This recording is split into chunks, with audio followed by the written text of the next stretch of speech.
ಮತ್ತೊಂದು ಕಡೆ ಬೆಳಗಾವಿಯಲ್ಲಿ ಮೈಕ್ರೋ ಫೈನಾನ್ಸ್ ನಿಂದಾಗಿ ಮನೆಗೆ ಬೀಗ ಹಾಕಲಾಗಿದೆ. ಯಾರು ಇಲ್ಲದ ವೇಳೆ ಮನೆಯನ್ನ ಸೀಸ್ ಮಾಡಿದೆ. ಇದಕ್ಕಾಗಿ ಬೀದಿಗೆ ಬಿದ್ದಿದೆ ಒಂದಿಡೀ ಕುಟುಂಬ. ಬೆಳಗಾವಿ ಜಿಲ್ಲೆ ಕಿತ್ತೂರಿನ ಬೈಲೂರು ಗ್ರಾಮದಲ್ಲಿ ನಡೆದಿರುವ ಘಟನೆ. ಯಲ್ಲಪ್ಪ ಬಸಪ್ಪ ಕುರಕುಂದ ಅನ್ನೋರ ಮನೆಯನ್ನ ಸೀಸ್ ಮಾಡಿದೆ ಈ ಖಾಸಗಿ ಫೈನಾನ್ಸ್ ಕಂಪನಿ. ಮನೆಯಲ್ಲಿ ಯಾರೂ ಇಲ್ಲದೆ ಇರುವ ಸಮಯದಲ್ಲಿ ಮನೆಯನ್ನ ಲಾಕ್ ಮಾಡ್ಕೊಂಡು ಹೋಗಿದ್ದಾರಂತೆ. ಮನೆ ಸೀಸ್ ಮಾಡಿರೋ ಹಿನ್ನೆಲೆಯಲ್ಲಿ ಇದೀಗ ಕುಟುಂಬಸ್ಥರು ಬೀದಿ ಪಾಲಾಗಿದ್ದು ಅಲ್ಲದೆ ಕಣ್ಣೀರು ಹಾಕ್ತಿದ್ದಾರೆ.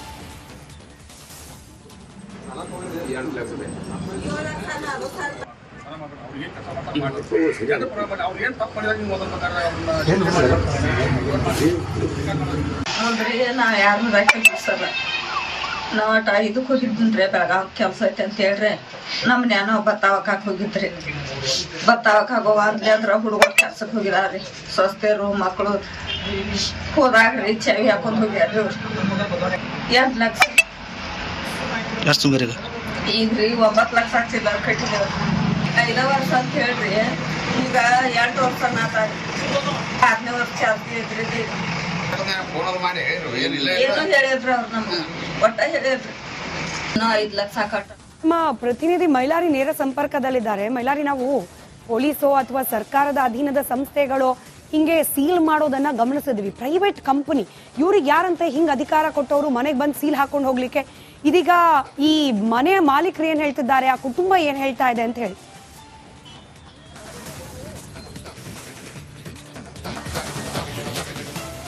ಖಂಡಿತ ಸ್ಮಿತಾ, ಬೆಳಗಾವಿಯಲ್ಲೂ ಕೂಡ ಏನು ಈ ಫೈನಾನ್ಸ್ಗಳ ಕಿರುಕುಳ ಕೂಡ ಹಾವಳಿ ಹೆಚ್ಚಾಗಿರೋದು. ಅದರಲ್ಲಿ ಪ್ರಮುಖವಾಗಿ ಮನೆಯನ್ನ ಸೀಸ್ ಮಾಡಬೇಕಾದ್ರೆ 3ರಿಂದ 4 ನೋಟಿಸನ್ನು ಕೊಡಬೇಕು. ಆದರೆ ಮನೆಯಲ್ಲಿ ಇಲ್ಲದೆ ಇರುವಂಥ ಸಂದರ್ಭದಲ್ಲಿ ಫೈನಾನ್ಸ್ ಕಂಪ್ನಿ ಅವರು ಏನು ಮನೆಯನ್ನು ಸೀಸ್ ಮಾಡ್ಕೊಂಡು ಹೋಗಿದ್ದಾರೆ. ಹೀಗಾಗಿ ಆ ಒಂದು ಕುಟುಂಬ ಕೂಡ ಈಗ ಬೀದಿಗೆ ಬಂದಿರುವಂಥದ್ದು. ಬೆಳಗಾವಿ ಜಿಲ್ಲೆ ಕಿತ್ತೂರು ತಾಲೂಕಿನ ಬೈಲೂರು ಅನ್ನೋ ಒಂದು ಗ್ರಾಮದಲ್ಲಿ ಈ ಒಂದು ಘಟನೆ ನಡೆದಿರುವಂಥದ್ದು. ಬಸಪ್ಪ ಕುರುಗುಂದ್ ಎಂಬುವರು ಏನು ಸಾಲವನ್ನು ಪಡೆದಿರ್ತಾರೆ. ಸುಮಾರು 8 ಲಕ್ಷ ಸಾಲವನ್ನು ಪಡೆದಿರ್ತಾರೆ ಮತ್ತು 9 ಲಕ್ಷಕ್ಕೂ ಅಧಿಕ ಹಣವನ್ನು ಕೂಡ ಮರುಪಾವತಿ ಕೂಡ ಮಾಡಿರ್ತಾರೆ. ಆದರೂ ಕೂಡ ಇನ್ನೂ 4 ಲಕ್ಷ ಹಣವನ್ನು ಕೊಡಬೇಕು ಅನ್ನೋ ನಿಟ್ಟಿನಲ್ಲಿ ಹೇಳ್ತಾರೆ.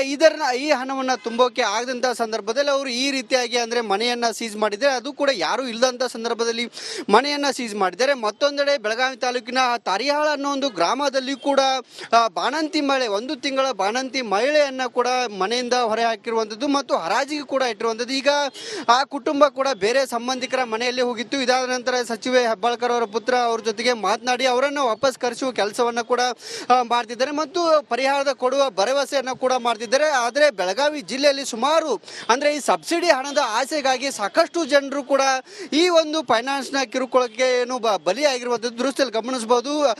ನಾವು ತಾಳಿಯನ್ನು ಏನು ಮಾರಿ ಆದರೂ ಕೊಡಿ ನಮಗೆ ಹಣವನ್ನು ಕೊಡಬೇಕು ಅನ್ನೋ ನಿಟ್ಟಿನಲ್ಲಿ ಫೈನಾನ್ಸ್ನವರು ಹೇಳ್ತಿದ್ದಾರಂತೆ. ಹೀಗಾಗಿ ಅವರ ಕಿರುಕುಳವನ್ನು ತಪ್ಪಿಸಬೇಕು ಅನ್ನೋ ನಿಟ್ಟಿನಲ್ಲಿ ಇಲ್ಲಿ ಬೆಳಗಾವಿ ಜಿಲ್ಲಾಧಿಕಾರಿ ಕಚೇರಿ ಎದುರಿಗೆ ಬಂದು ಪ್ರತಿಭಟನೆಯನ್ನು ಮಾಡ್ತಿದ್ದಾರೆ. ನಿರಂತರವಾಗಿ ಅಂದರೆ ಈ ದುಡಿಯೋ ವರ್ಗ ಏನಿದೆ, ಬಡವರು ಏನಿದ್ರೆ ಅವರನ್ನೇ ಟಾರ್ಗೆಟ್ ಮಾಡ್ತಾರೆ. ಬರುವಂತ ಅಂದ್ರೆ ಈಗ 1 ಲಕ್ಷ ರೂಪಾಯಿ ಹಣವನ್ನು ತೆಗೆದುಕೊಂಡ್ರೆ ಅರ್ಧ ಹಣವನ್ನು ನೀವು ಇಟ್ಕೊಳ್ಳಿ, ಉಳಿದಿದ್ದನ್ನು ಯಾವುದೇ ಕಾರಣಕ್ಕೂ ನೀವು ತುಂಬಕ್ಕೆ ಹೋಗಬೇಡಿ ಅನ್ನೋ ನಿಟ್ಟಿನಲ್ಲಿ ಇವರನ್ನ ನಂಬಿಸಿ ಪ್ರತಿ ಏನು ಬೆಳಗಾವಿ ಜಿಲ್ಲೆ ಏನು ಗೋಕಾಕ್ ಇರ್ಬೋದು, ಯಮಕನ್ಮಡಿ ಇರ್ಬೋದು, ಬೈಲೊಂಗಲು ಇರ್ಬೋದು, ಜೊತೆಗೆ ಖಾನಾಪುರ ಸೇರಿದಂತೆ ಬಹುತೇಕ ಎಲ್ಲ ತಾಲೂಕಿನಲ್ಲಿ ಕೂಡ ಈ ರೀತಿಯಾಗಿ ಮಹಿಳೆಯರನ್ನೇ ದುಡಿಯೋ ವರ್ಗವನ್ನೇ ಟಾರ್ಗೆಟ್ ಮಾಡಿದೆ. ಈ ರೀತಿಯಾಗಿ ಮಾಡಿದ್ರಿಂದ ನಂಬಿದಂಥ ಈ ಎಲ್ಲ ಮಹಿಳೆಯರು ವಂಚನೆಗೆ ಒಳಗಿದ್ದಾರೆ ಮತ್ತು ನನ್ನ ಜೊತೆಗೆ ಅವರು ಇದ್ದಾರೆ. ಅವರನ್ನ ಕೂಡ ನಾನು ಮಾತಾಡ್ತೀನಿ. ಅಮ್ಮ, ಏನು ಹೇಳಿ ನಿಮ್ಗೆ ಇದನ್ನ ಮಾಡ್ತಿದ್ರು ಅವರು? ನಮಗೆ ರೀ 24 ಅಂತೆಲ್ಲ ತುಂಬ್ತಾವ ಅಂತೇಳಿ ದಡ್ಡಿ ಹೊಳೆ ಬಂದ್ರಿ ಒಪ್ಪಿಸ್ಕೊಟ್ರಿ. 1 ಬಿಟ್ಟು 4 ಸಂಘ ತಕ್ಕೋರಿ ಅಂತ ಹೇಳ್ರಿ ಅವ್ರು. ನಾವು ಅವ್ನ ಮಾತು ಕೇಳಿ ಹಂಗಾರ 24 ಕಂತು ತುಂಬ್ತಾ ನಮ್ಗಟ್ಟು ಉಳಿತಾಯ ಆಕತಿ ಮಕ್ಳ ಮರಿಗೆ ಅಂತೇಳಿ ನಾವು ಮಾಡಿದ್ದು ಖರೆ ಐತ್ರಿ. ಆ ನಂತರ 2 ಕಂತ 3 ಕಂತ ತುಂಬಿದಾನ. ಮುಂದಿನ ಕಂತಿಗೆ ಅಂದ್ರೆ ಕೊಡೋದ ಬಿಟ್ಬಿಟ್ಟಾನ್ರಿ ಅವ್. ಬಿಡ ಅಂತಲೇ ಇವ್ರು ಬಂದ ಕಾಸ ಕೊಡ್ಲಿಲ್ಲ. ನೀವು ಕೊಡಿರಿ, ನಾವೇನು ಮಾಡೋನು, ನಮ್ಗೆ 24 ಕಂತು ಸರಿಯಾಗಿ ಕಟ್ಬೇಕು. ಇಲ್ದಿಲ್ಲ ಅಂದ್ರೆ ನೀವು ಏನಾರ ಮಾಡಿರ ಕಟ್ರಿ, ಇದ್ರ ಮಾರಿ ಕಟ್ರಿ, ಇಲ್ದ್ರ ನೀವು ಸತ್ತವಂತ ಮರಣ ಉದ್ದಾರ ಕೊಡ್ರಿ. ನಾವು ಬರೋದಿಲ್ಲ ನಿಮ್ಮ ಕಡೆ. ಯಾಕಂದ್ರೆ ನಿಮ್ಮ ಮೇಲೆ ಇನ್ಸೂರೆನ್ಸ್ ಇರ್ತೈತಿ, ನಾವು ದುಡ್ಡು ತಗೋತೇವೆ. ನೀವು ಅದನ್ನೆಲ್ಲ ಈಗೆಲ್ಲ ಹೇಳ್ರಿ ನಾವು ಕೇಳೋಂಗಿಲ್ಲ. ಆದ್ರೆ ಕೊಡಬೇಕಂತ ಕಾಸ ಅಟ್ರು ಬಂದ ಕಾಸ್ರಿ ನಮ್ಮನ್ನ ಕಸ್ಟಮರು ಇಲ್ದಲ್ಲ ಅಂದ್ರೆ ನಮ್ಮ ಒಬ್ಬರ ಮನ್ಯಾಗ ಮೀಟಿಂಗ್ ಆಗೈತ್ರಿ. ಆ ಒಟ್ಟ ಮೀಟಿಂಗ್ ಇದ್ದಾರ ಮನ್ಯಾಗ ಕುಂತು ಬಿಡ್ತಾರೆ. ನಮ್ಮ ಗಣಸರು ಏನಂತಾರು, ಇಂಥದ್ದು ಮಾಡಬೇಡ ಅಂದ್ರೆ ಓಡೇಡೆ ಹೋಗಿ ಮಾಡಿದೇರಿ ರಂಡೇರಿಯಾಗಿ ಏನು ಮಾಡ್ತಾರೆ ತೋರಂತ ನಮಗೆ ಟ್ರಾನ್ಸ್ಫರ್ ಕೊಡತಾರ್ರಿ. ಮತ್ತು ಈಗ ಆಮೇಲೆ ಅಂತಾರೆ ಗಣಸರು ಏನಂದ್ರು ಸಹಿ ಮಾಡೋದಿಲ್ಲ ಅಂದ್ರು ನಾವು ಕರ್ಕೊಂಡೋಗಿ ಏನರ ಲಾಭ ಸಿಗ್ತದಂತೆ ಮಾಡಿಸಿದೇವ್ರಿ. ಈಗ ಏನರ ಮಾಡ್ಯಾರ ಬಾಂಡೆರ ತಿಕ್ಕೋಗಿ ಹೋಗ್ರಿ ಎಲ್ಲರ ಹೋಗ್ರನ ಅಂತಲೇ ಏನು ಮಾಡಿದ್ರಿ, ಈಗ ಗೌಡ್ರ ಕಾಲು ಬಿದ್ದೇವ್ರಿ. ನಾವು ಗೌಡ್ರು ಕರ್ಕೊಂಬಂದ ಈಗ ನಿರ್ಣಯ ಮಾಡಕಂತೇಳಿ ಕರ್ಕೊಂಬಂದಾರ. ಅವ್ರು ಎಷ್ಟು ಸಾಲ ತಗೊಂಡಿದ್ರಮ್ಮ ಎಲ್ಲರೂ? ನಾವ್ರಿ ಒಬ್ಬಾಕಿ 2 ಲಕ್ಷ ತಗೊಂಡ್ರಿ. ಹ್ಞೂ ರೀ, ಒಬ್ಬೊಬ್ರು 2 ತಗೊಂಡಾರಿ, ಒಬ್ಬೊಬ್ರು 4 ತಗೊಂಡಾರ. ನಾವು 1 ಲಕ್ಷ ಅದ 2 ಲಕ್ಷ ಅದಾರ ನಮ್ಮವ್ರು. ಒಬ್ಬೊಬ್ರ ಒಂದೊಂದು ಎರಡೆರಡು ತಕೊಂಡಾರಲ್ಲ ಅವ್ರದ್ದು 1 ಲಕ್ಷ ಐತ್ರಿ. 3 ತಕೊಂಡಾರ್ದು 1.5 ಲಕ್ಷ ರೂಪಾಯಿ ಐತ್ರಿ. ಸಬ್ಸಿಡಿ ಕೊಡ್ತಾರಂತ ಹೇಳಿ. ಹ್ಞೂ. ರಾಜ್ಯದಲ್ಲಿ ಮೈಕ್ರೋ ಫೈನಾನ್ಸ್ ದಂಧೆಕೋರರ ಕಿರಿಕಿರಿ ಮಿತಿ ಮೀರಿದೆ. ವಿರುದ್ಧ ರಿಪಬ್ಲಿಕ್ ಕನ್ನಡ ನಿರಂತರವಾಗಿ ಅಭಿಯಾನ ಕೂಡ ಶುರು ಮಾಡಿದೆ. ನೊಂದ ಕುಟುಂಬಗಳಿಗೆ ನಮ್ಮ ವರದಿ ಧ್ವನಿಯಾಗಿದೆ.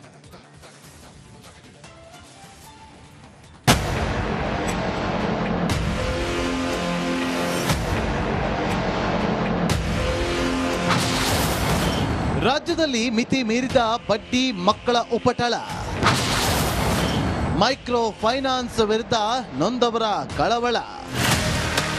ಮೈಕ್ರೋ ಫೈನಾನ್ಸ್ ಸಾಲು ಕಿರುಕುಳದ ಘಟನೆಗಳು ರಾಜ್ಯದಲ್ಲಿ ಸದ್ದು ಮಾಡುತ್ತಿವೆ. ಈ ಕುರಿತು ರಿಪಬ್ಲಿಕ್ ಕನ್ನಡ ಅಭಿಯಾನವನ್ನೇ ಶುರು ಮಾಡಿದೆ. ಆ ಮೂಲಕ ಬಡ್ಡಿ ಮಕ್ಕಳ ಬುರುಡೆಗೆ ಬಿಸಿ ಕಾಯಿಸೋಕೆ ನಿಂತಿದೆ. ಟಾರ್ಚರ್ 1 ಬೆಳಗಾವಿ ಬಾಣಂತಿ ಮಗುವನ್ನ ಹೊರಕ್ಕೆ ಹಾಕಿದ್ರು.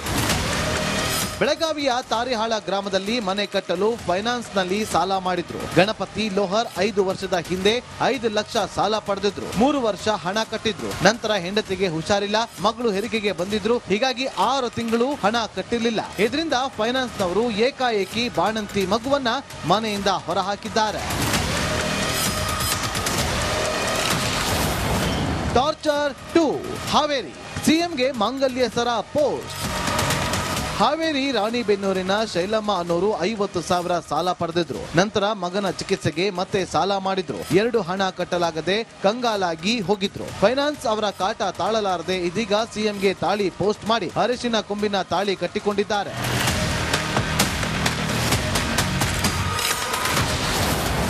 ಟಾರ್ಚರ್ 3 ರಾಮನಗರ ಸಾಲಗಾರರ ಕಾಟ ಕಿಡ್ನಿ ಮಾರಾಟ.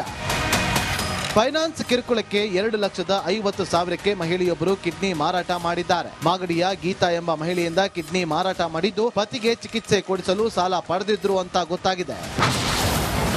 ಸೂಸೈಡ್ ನಂಬರ್ 1 ಮೈಸೂರು 2,440 ರೂಪಾಯಿ ಕಟ್ಟದಕ್ಕೆ ಸೂಸೈಡ್. ಮೈಸೂರು ಜಿಲ್ಲೆ ಹುಣಸೂರು ತಾಲೂಕಿನ ಗಿರಿಜಾಜಿ ಗ್ರಾಮದ ನಿವಾಸಿ ಸುಶೀಲಮ್ಮ ಮಗನಿಗಾಗಿ 40,000 ಸಾಲ ಪಡೆದಿದ್ರು. ಪ್ರತಿ ತಿಂಗಳು 2,440 ರೂಪಾಯಿ ಕಟ್ಟಬೇಕಿತ್ತು. ಆದ್ರೆ ಕಳೆದ 7 ತಿಂಗಳಿಂದ ಕಟ್ಟಲು ಆಗಿಲ್ಲ. ಕಟ್ಟದಿದ್ರೆ ಮರ್ಯಾದೆ ತೆಗೆಯುತ್ತೀವಿ ಅಂತ ಹೇಳಿದ್ದಾರೆ. ಆಗ ಮರ್ಯಾದೆಗೆ ಅಂಜಿ ಸುಶೀಲಮ್ಮ ಸೂಸೈಡ್ ಮಾಡಿಕೊಂಡಿದ್ದಾರೆ. ಸೂಸೈಡ್ ನಂಬರ್ 2 ತುಮಕೂರು ಕಂತು ಕಟ್ಟದಕ್ಕೆ ಬಿತ್ತು 4 ಹೆಣ. ತುಮಕೂರು ಜಿಲ್ಲೆ ತಿಪಟೂರಿನ ಭಾಗ್ಯಮ್ಮ, ತುರುವೇಕೆರೆ ಮಂಜುಳಾ, ತಿಪಟೂರು ಅಡವೀಶ್ ಹಾಗೂ ಸಾದಿಕ್ ಬೇಗಂ ಮೈಕ್ರೋ ಫೈನಾನ್ಸ್ ಕಿರುಕುಳಕ್ಕೆ ಕೊರಳು ಒಡ್ಡಿದ್ದಾರೆ. ಸೂಸೈಡ್ ನಂಬರ್ 3 ಚಿಕ್ಕೋಡಿ ಬಾವಿಗೆ ಹಾರಿ ಆತ್ಮಹತ್ಯೆ. ಚಿಕ್ಕೋಡಿ ಹುಕ್ಕೇರಿಯ ಶೀರೂರು ಗ್ರಾಮದ ಸರೋಜಾ ಅವರು ಫೈನಾನ್ಸ್ನಿಂದ ಸಾಲ ಪಡೆದಿದ್ರು. 2,30,000 ಆದ್ರೆ ಕಂತು ಕಟ್ಟಲು ಆಗದೆ ಬಾವಿಗೆ ಹಾರಿ ಆತ್ಮಹತ್ಯೆ ಮಾಡಿಕೊಂಡಿದ್ದಾರೆ. ಮರ್ಡರ್ 1 ಯಾದಗಿರಿ ಬಡ್ಡಿ ಮಕ್ಕಳಿಂದ ಹಲ್ಲೆ, ಯುವಕ ಸಾವು. ಮೀಟರ್ ದಂಧೆಕೋರನಿಂದ ಖಾಸಿಂ 35,000 ಸಾಲ ಪಡೆದಿದ್ದು ಪಾವತಿ ಸ್ವಲ್ಪ ತಡವಾಗಿದ್ದಕ್ಕೆ ಯಾಸೀನ್ ಮಾರಣಾಂತಿಕ ಹಲ್ಲೆ ನಡೆಸಿದ್ರು. ಯಾದಗಿರಿ ನಗರದ ಲಾಡೆ ಜಗಲಿಯಲ್ಲಿ ಘಟನೆ ನಡೆದಿದ್ದು ಚಿಕಿತ್ಸೆ ಫಲಿಸದೆ ವ್ಯಕ್ತಿ ಪ್ರಾಣ ಬಿಟ್ಟಿದ್ದಾನೆ. ಮನೆಗೆ ಬೀಗ, ಊರೂರೇ ಖಾಲಿ. ಚಾಮರಾಜನಗರ, ಮಂಡ್ಯ, ಉಡುಪಿ, ಚಿಕ್ಕಮಗಳೂರು, ಬಾಗಲಕೋಟೆ, ಹಾವೇರಿ ಸೇರಿದಂತೆ ರಾಜ್ಯದ ಹಲವು ಕಡೆ ಜನ ಮನೆಗೆ ಬೀಗ ಹಾಕಿದ್ದಾರೆ. ಮೈಕ್ರೋ ಫೈನಾನ್ಸ್ ಕಾಟಕ್ಕೆ ಅದೆಷ್ಟೋ ಜನ ಊರು ಖಾಲಿ ಮಾಡುತ್ತಿದ್ದಾರೆ. ದಿನಕ್ಕೆ ಒಬ್ರು ಇಬ್ಬರಂತೆ ರಾಜ್ಯದಲ್ಲಿ 30ಕ್ಕೂ ಹೆಚ್ಚು ಮಂದಿ ಕಳೆದ 1 ತಿಂಗಳಲ್ಲಿ ಪ್ರಾಣ ಬಿಟ್ಟಿದ್ದಾರೆ. ಮೈಕ್ರೋ ಫೈನಾನ್ಸ್ ಹಾವಳಿಗೆ ಸರ್ಕಾರ ಬ್ರೇಕ್ ಹಾಕದೇ ಇದ್ದರೆ ಮತ್ತಷ್ಟು ಜೀವಗಳು ಹಾರಿ ಹೋಗುವ ಸಾಧ್ಯತೆ ಇದೆ. ಸರ್ಕಾರ ಏನ್ ಮಾಡುತ್ತೆ ಅಂತ ಕಾದು ನೋಡಬೇಕಿದೆ. Bureau report, Republic Kannada.